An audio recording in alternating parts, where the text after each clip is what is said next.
Colisão misteriosa, olha que interessante, misteriosa, existe isso? É um mistério? Realmente é um mistério, né? Me explica como é que essa caminhonete veio parar aqui. É misterioso.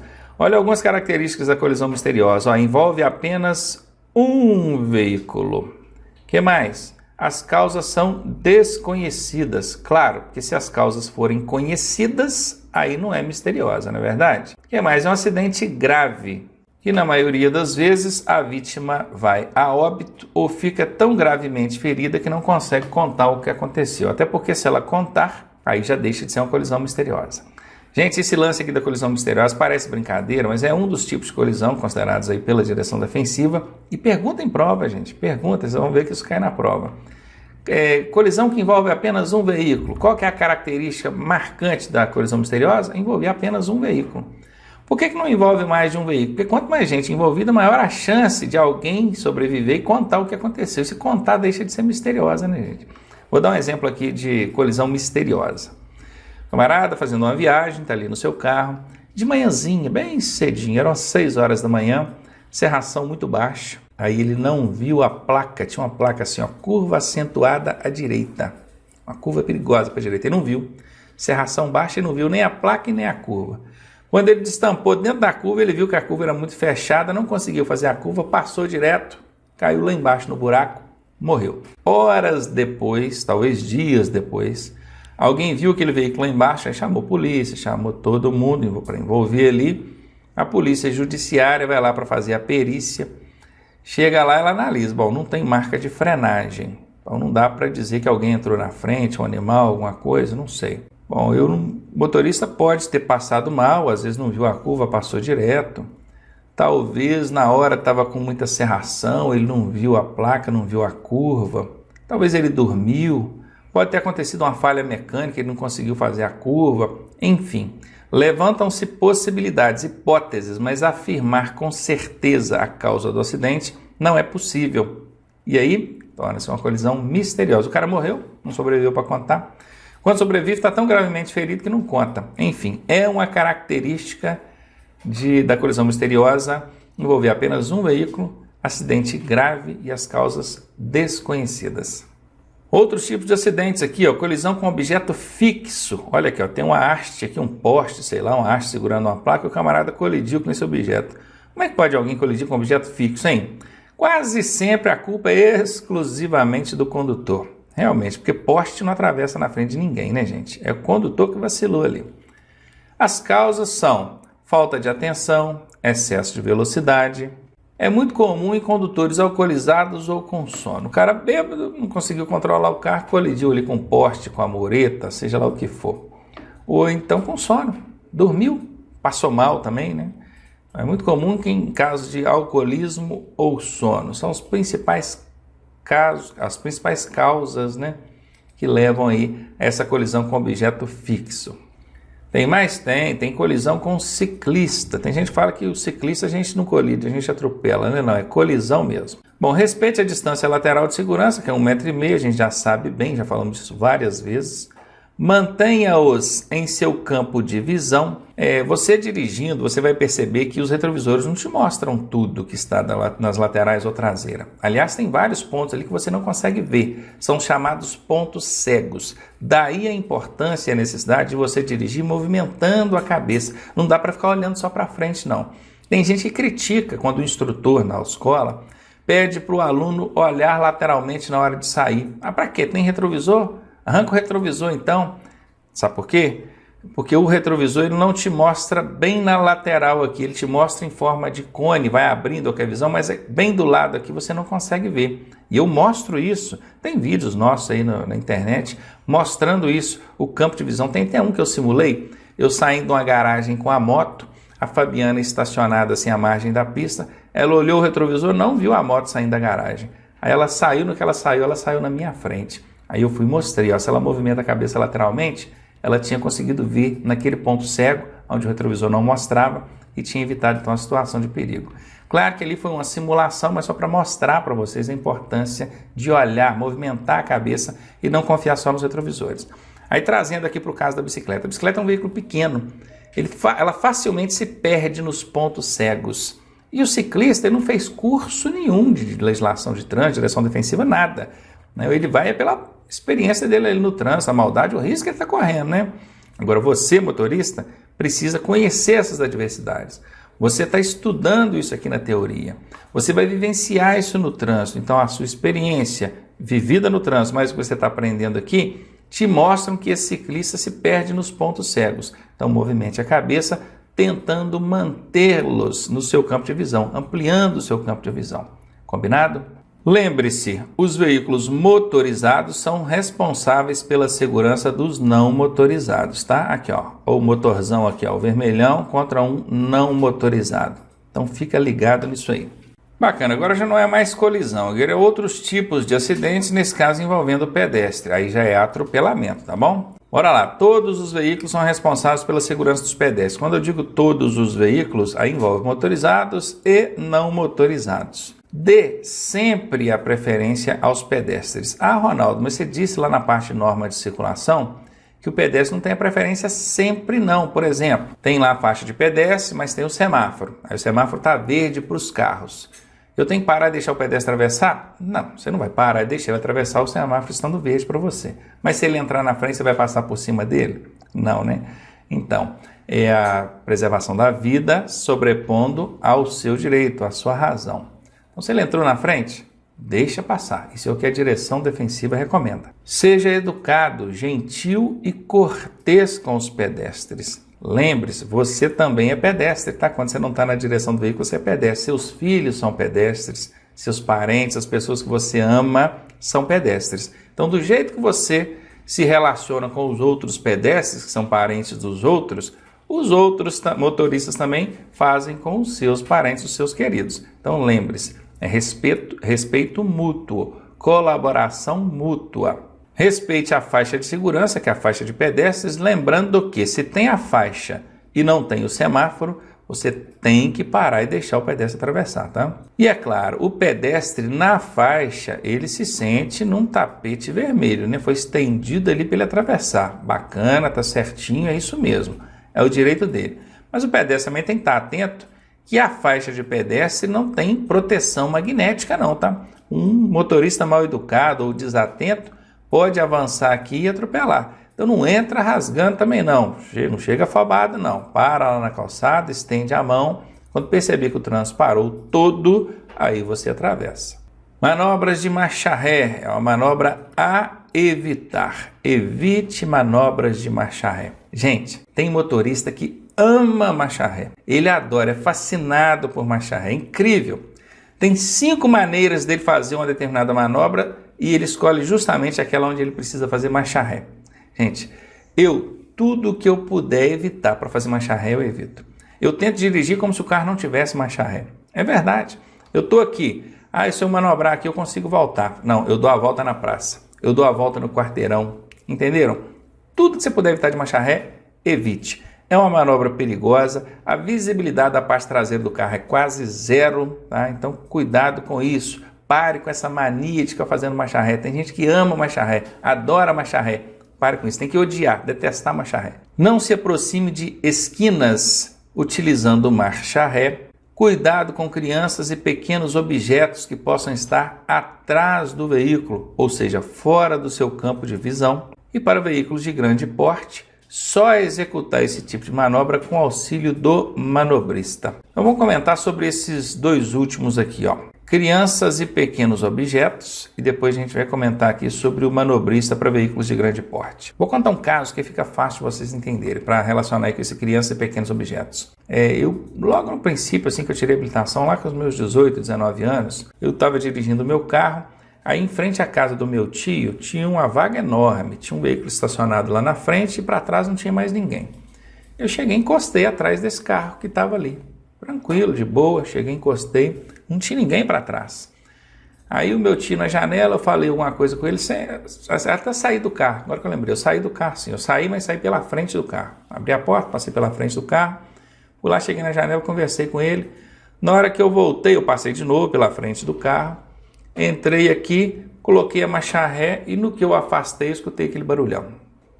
Aí eu olhei para o lado, um campo de futebol. Tinha um campo de futebol na frente da casa do meu tio, crianças brincando. Qual que é a primeira coisa que me passou na cabeça? Passei em cima de uma criança. Aí pronto, o coração veio na boca. Eu abri a porta e fui lá atrás preparado para o pior. Quando eu cheguei lá era um carro de mão, um carrinho de mão, com 2 latas de lavagem. Para quem não sabe o que é isso, é resto de comida. O pessoal do interior, há algum tempo, isso naquela época, quando eu tinha 18 anos, já tem alguns anos isso, tinha o hábito de criar porco em casa, e tratava do bicho, não era com ração não, era com resto de comida. E saía com aquele carro de mão, de casa em casa, catando os restos de comida que tinham nas casas. E olha o que o camarada fez. No que eu encostei o carro, estava tudo livre lá atrás, ele chegou, encostou o carrinho de mão dele ali e foi em alguma residência ali pegar o resto de comida para carregar para os porcos dele lá. E o carrinho de mão baixinho, eu olhei pelo retrovisor interno, não vi nada, afastei e passei em cima do carro de mão. Aí estraguei o carro de mão do cara todo, estraguei o meu carro, os porcos dele gritaram a noite inteira na cabeça dele, certamente sem comida, né? Pois é, mas contudo ainda agradeci muito a Deus. Por quê? Porque eu imaginei que eu tivesse passado em cima de alguma criança. Qual foi o erro aí? Foi dele ter colocado o carrinho lá atrás? Não, ele não estudou, ele não treinou, ele não passou por esse treinamento aqui para poder conduzir aquele carrinho de mão, não. Eu é que passei, eu é que tinha que saber. Então presta atenção, naquele dia eu aprendi uma técnica, um macete que nunca mais permitiu que eu cometesse esse erro. Sabe qual foi?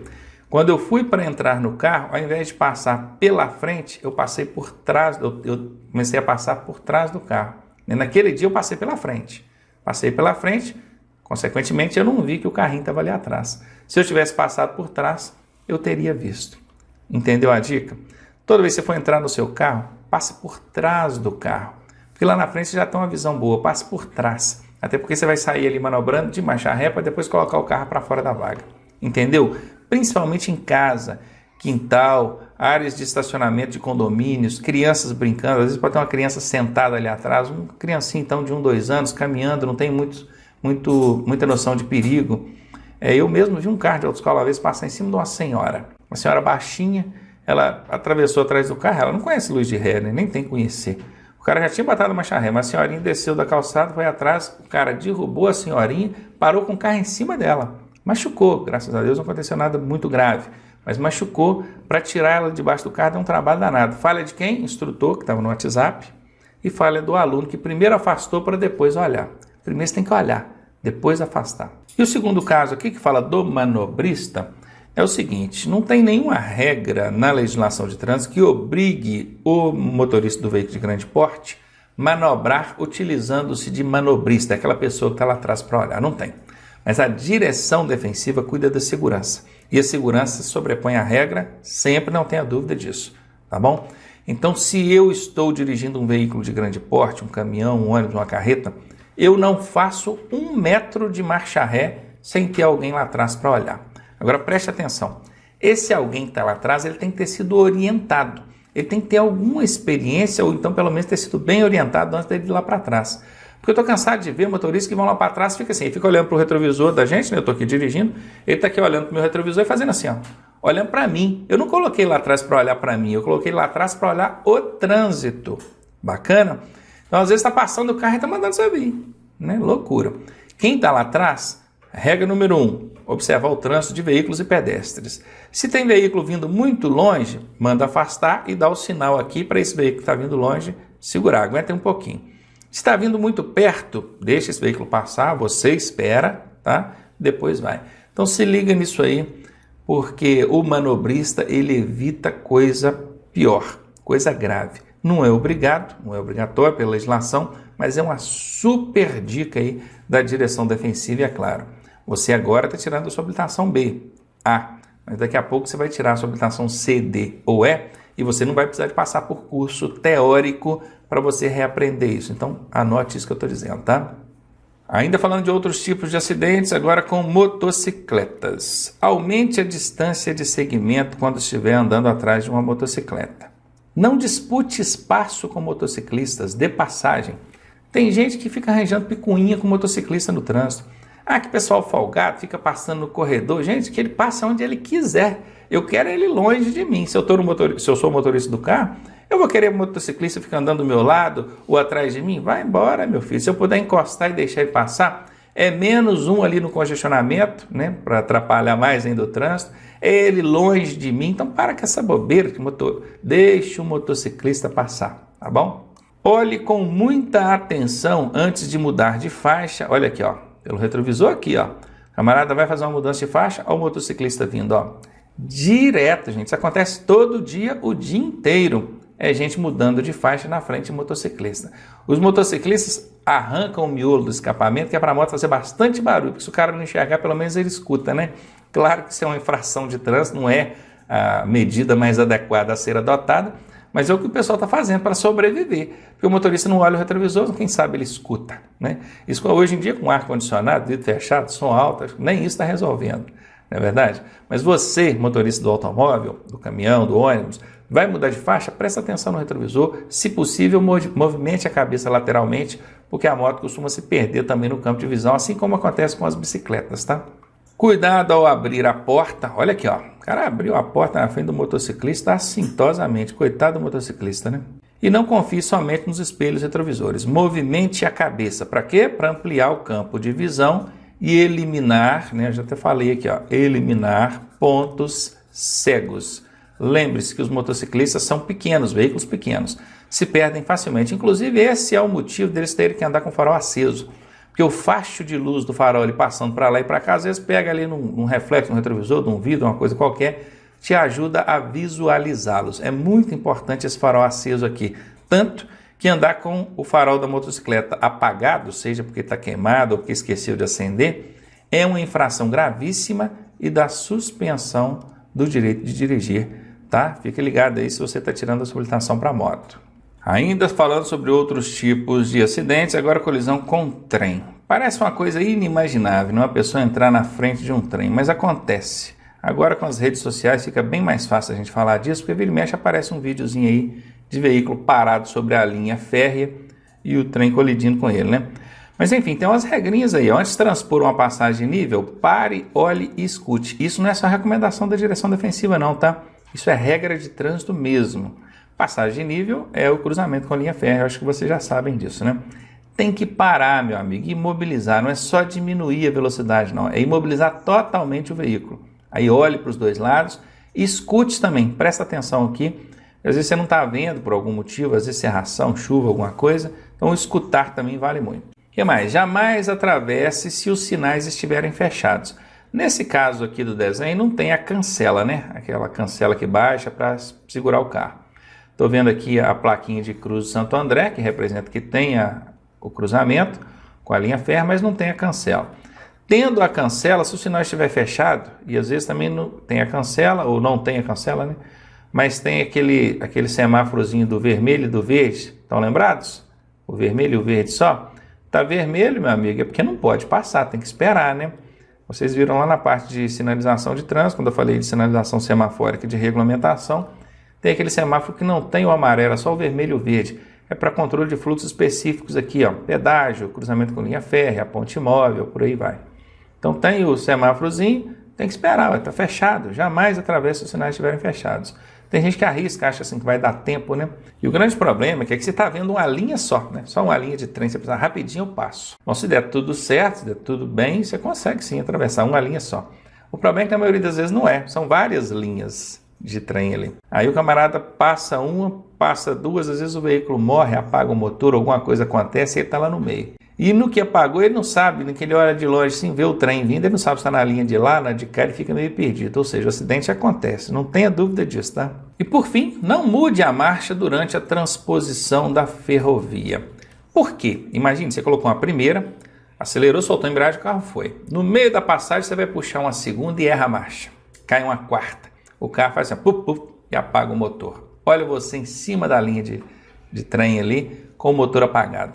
E esse tipo de interrupção de funcionamento do motor acontece por afogamento.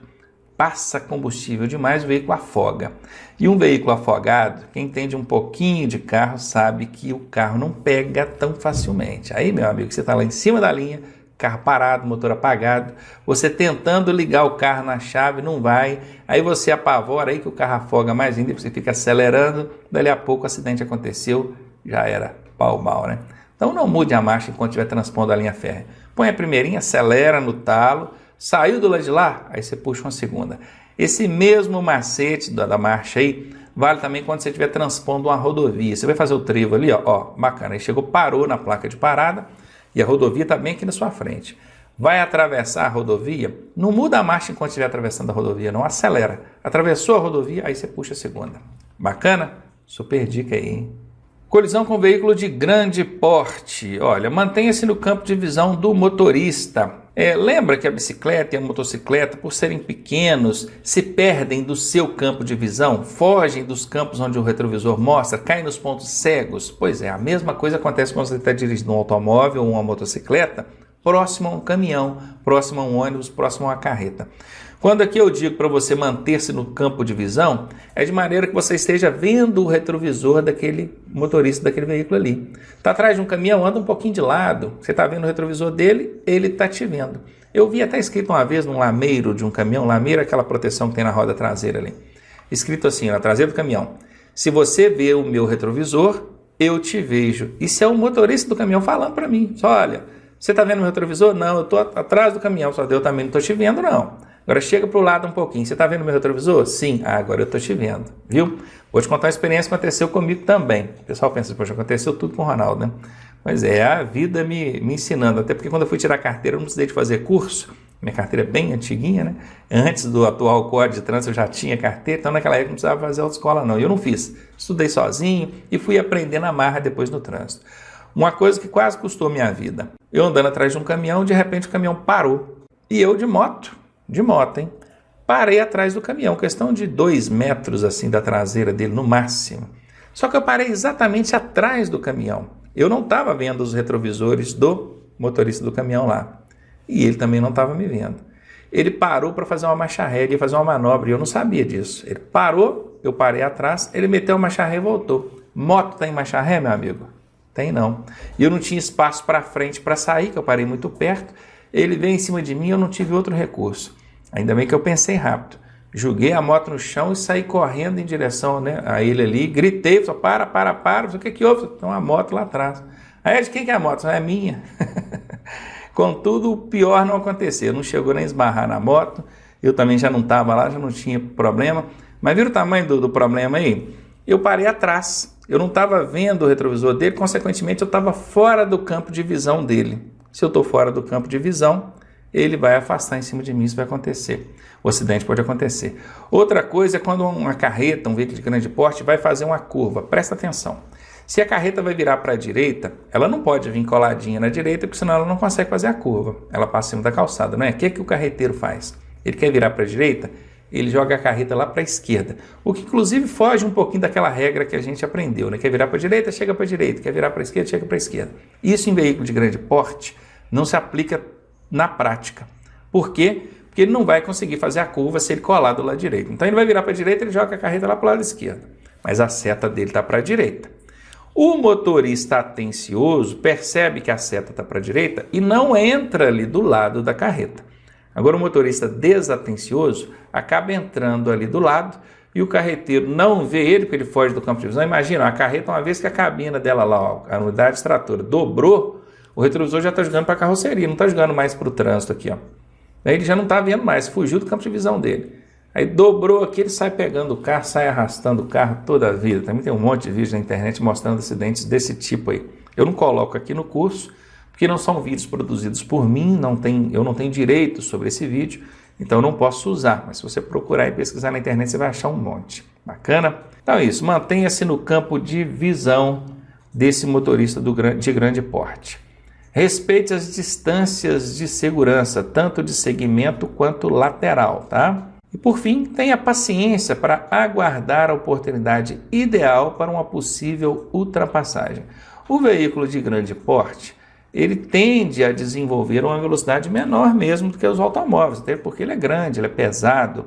Então, se você no automóvel que está andando a 100 por hora, o do caminhão está andando a 80 ou menos. Então, é muito comum de aglomerar caminhões ali, às vezes tem vários caminhões. Você chegou atrás, não afoba para ultrapassar, não, espera a oportunidade segura. Muitas vezes você não precisa nem ir para a contramão, logo aparece a famosa terceira faixa, né? Que é tipo acostamento, só que é pontilhado. A gente nem viu isso lá na parte de sinalização, né? Mas tem. É o acostamento e de determinado momento ele fica ali pontilhado. aquela linha que divide a pista do acostamento, ela é contínua.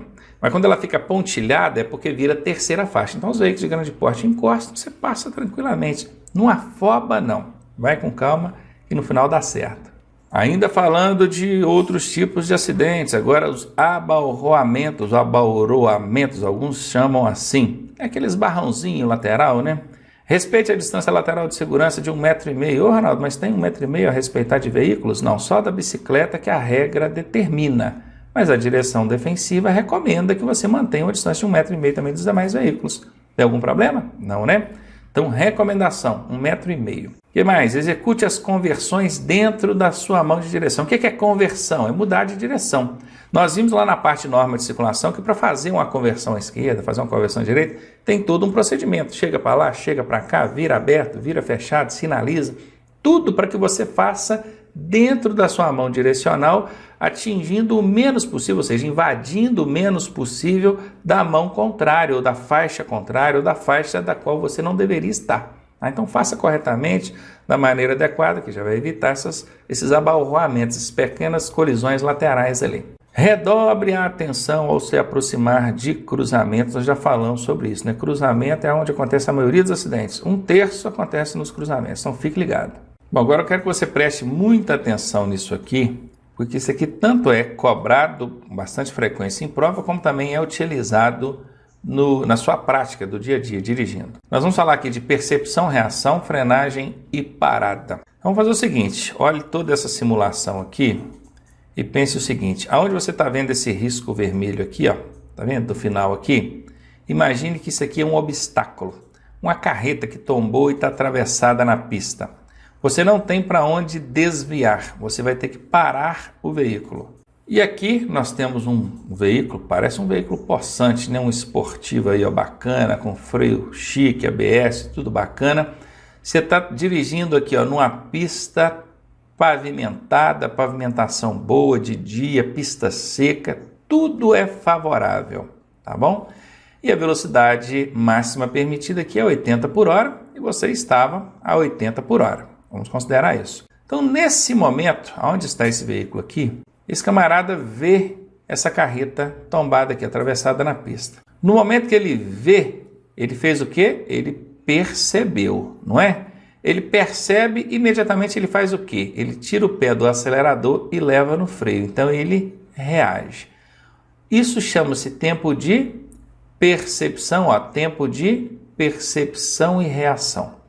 Viu, tirou o pé do acelerador e levou no freio. Quanto tempo a pessoa demora para fazer isso? Menos de 1 segundo. 3/4 de segundo. É menos de 1 segundo. É quase 1 segundo. Tá bom? E esses 3/4 de segundo, a 80 km por hora, são suficientes para o veículo percorrer 17 metros. Aqui vai dar 16 metros e fração. Mas para arredondar, fica fácil a nossa conta, eu arredondei aqui para 17, que está bem próximo aí de 17. Então, 80 por hora, você pegar a calculadora, se for bom de matemática, você vai calcular que em 3/4 de segundo esse veículo vai percorrer 17 metros. Porra, 17 metros, pensou nisso? Daqui até aqui, onde está esse outro risquinho vermelho aqui, ó, o veículo percorreu 17 metros. É a distância que foi necessária para ele perceber e reagir, que é tirar o pé do acelerador e levar no freio. Nesse momento que ele pisou no freio, aqui, ó, nesse ponto aqui ele pisou no freio, ó, nesse ponto. O veículo para imediatamente? Claro que não. Aqui se inicia o tempo de frenagem. E o tempo de frenagem é do momento que ele acionou o freio até a imobilização total do veículo. Confere? Então, acionou o freio nesse ponto. Aí ele vai percorrer todo esse trajeto aqui até imobilizar totalmente. Qual o tempo que esse veículo aqui, bacana, veículo chique, pneus bons, rodas largas, o freio ABS, o motorista é um exímio motorista, que ele reage bem rápido, viu aqui? A 80 por hora, que não estava correndo tanto assim, pista seca, tudo favorável. Qual o tempo que esse veículo gastou para frear? Ó, para fazer a parada, né? Ó, freou, aí ele percorreu até a imobilização. 2 segundos. Cara, é muito rápido. Ele estava a 80 por hora, acionou o freio, 1, 2, o veículo já parou. É muito rápido. Só que nesses 2 segundos o veículo percorreu mais 30 metros. Ô Ronaldo, mas essa matemática não está batendo. Se ele, em menos de 1 segundo, ele percorreu 17 metros, em 2 segundos ele tinha que percorrer mais de 34 metros, confere? É uma matemática seca, sim. Só que aqui não é matemática seca, aqui é física. Nesse momento que ele acionou o freio, o veículo estava a 80 por hora. Aqui, ó, ele já não estava a 80 mais, ele estava a 60. Aqui ele já não estava a 60 mais, ele estava a 40. Eu estou falando aqui, eu estou chutando, tá, gente? Aqui ele estava a 20 e aqui ele estava a 0 km por hora. Então a perda progressiva de velocidade interfere no resultado final. Então não teme com o professor aqui não, tá? Professor que estudou física. Você também já estudou física? Se você estudou, certamente você deve ter estudado isso aí. Esse cálculo, né, considerando a perda progressiva de velocidade. Mas bacana. Então a física já foi feita aqui, a continha já foi feita e foi mostrado para a gente que esse veículo percorreu 17 metros durante o tempo de reação, que foi em 3/4 segundos, e percorreu mais 30 durante o tempo de frenagem, que foi 2 segundos. Quando a gente soma esses 2 segundos com esses 3/4 segundos, a gente tem quase 3 segundos. É muito rápido, né? 3 segundos. Vamos botar aqui 3 segundos, só para arredondar. Bom, aqui ele viu o perigo, pisou no freio, o carro andou mais alguns metros, parou. Em 3 segundos aconteceu isso tudo. Ó. 1, 2, 3. É muito rápido. Esses carros de hoje em dia são muito feras, cara. Eles param muito rápido. Tudo bem, o tempo é rápido, mas a distância não foi tão pouca assim não. Se você somar 17 com 30, você vai chegar ao resultado de 47 metros. Você tem noção do que é 47 metros? Tem noção? São 47 passos bem largos. Aí está quase um campo de futebol, de uma lateral na outra, né? De uma ponta na outra dá 100 metros, aí é muito. Mas meio campo de futebol, pega aqui do gol até o meio, você tem 47 metros. É longe pra caramba. Agora imagina se essa carreta está dentro de uma curva. Imagina uma curva para a direita. A sua visão é bem fechada, bem limitada. Fazendo uma curva para a direita, você dentro da curva, você consegue alcançar a 47 metros de distância? Consegue não, meu amigo. No máximo você vai alcançar ali uns 20 metros, no máximo, 20. Né? Agora pensa, só para reagir você precisa de 17 metros. Quando você chegar a pisar no freio, você já está em cima da carreta e o acidente vai acontecer. Isso a física coloca aqui para mostrar para você que o carro é muito bom, a pista é boa, as condições são favoráveis, o piloto é muito bom, para muito rápido, 3 segundos ele já imobilizou totalmente. Mas velocidade é coisa que a gente não brinca. 3 segundos é tempo suficiente para um carro a 80 por hora percorrer 50 metros. Eu falei 47 aqui, com todas as condições favoráveis. Se você não tiver um carro possante igual esse aqui, certamente você vai gastar mais de 50 metros. Então arredondei aqui para 50 para você entender. Está fazendo uma curva aqui, ó, à direita, a 80 e acha que está em velocidade bacana, tranquilo, está moderado, sem perigo. Não está não. Não se engane. Os acidentes acontecem por isso. A pessoa não teve a oportunidade de estudar para entender como que a física, a dinâmica do acidente acontece. Então foi necessário que acontecesse na prática, na vida real, para ele ver que acontece. Com você não vai ser assim, não é verdade? Você já sabe que a 80 por hora você precisa de pelo menos 50 metros para imobilizar totalmente o carro. Então fica ligado nisso. E agora volta comigo na tela aqui, ó. Na prova pergunta isso tudo, tá? O que é tempo de percepção-reação? É esse do momento que o cara vê o perigo até ele pisar no freio. No momento que ele pisa no freio até a imobilização total, chama o quê? Tempo de frenagem. E quando soma tudo, aí é o tempo ou distância total de parada. Bacana? Entendeu? Ótimo. Não entendeu? Volta o vídeo e assista isso outras vezes, porque vai perguntar na sua prova, não tenha dúvida disso.